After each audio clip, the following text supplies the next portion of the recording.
और एनडीए के लोगों का जवाब क्या होता है। कुछ और इस वक्त one government job in the family. If he starts lying, he will promise government jobs to every person. He is such a big expert in lying. Everyone knows this is not possible. दिक्कत तो यही है ना कि जब आपको सरकार में आना ही नहीं है, जब आपको अपने वादों को पूरा करने की जिम्मेदारी ही नहीं है, उस बात का एहसास ही नहीं है, तो झूठ बोलने में क्या जाता है।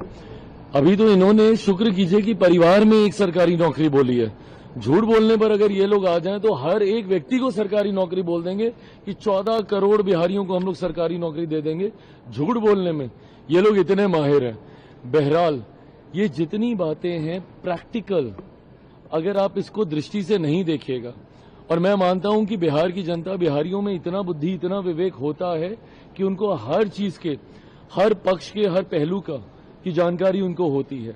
आज की तारीख में हम लोग को जाके कहीं पे बताने की जरूरत नहीं पड़ रही है किसी भी बिहारी को कि भैया कहां से दीजिएगा, पैसा कहां से आएगा आपके पास, राजस्व कहां से अर्जित कीजिएगा, ये किसी को बताने की जरूरत नहीं है।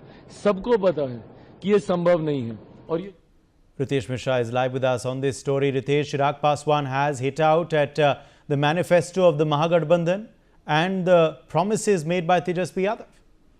आप बिल्कुल देखिए कि तेजस्वी यादव ने जो प्रमुख बात कही है उसके अनुसार उन्होंने ये दावा किया है कि अगले 20 महीनों में वो बिहार के प्रत्येक परिवार से एक व्यक्ति को सरकारी नौकरी देंगे। और इसको लेकर एनडीए का खेमा जो है वो अटैकिंग है। चिराग पासवान भी सामने आए और उन्होंने साफ तौर पर कहा कि इन्हें पता है कि ये सरकार में नहीं आने वाले हैं।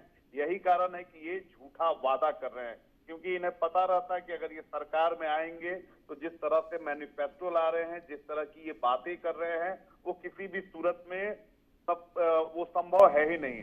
और यही कारण है कि जब इन्हें इस बात की जानकारी है कि सरकार में तो आना नहीं है, तो आप कुछ भी वादा कर दो, आप कुछ भी दावा कर दो।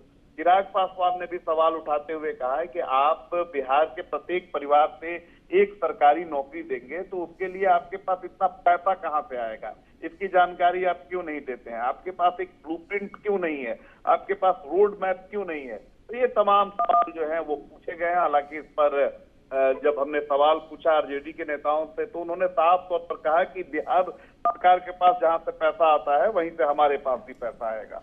कुछ और इस वक्त बड़ी खबर आ रही है।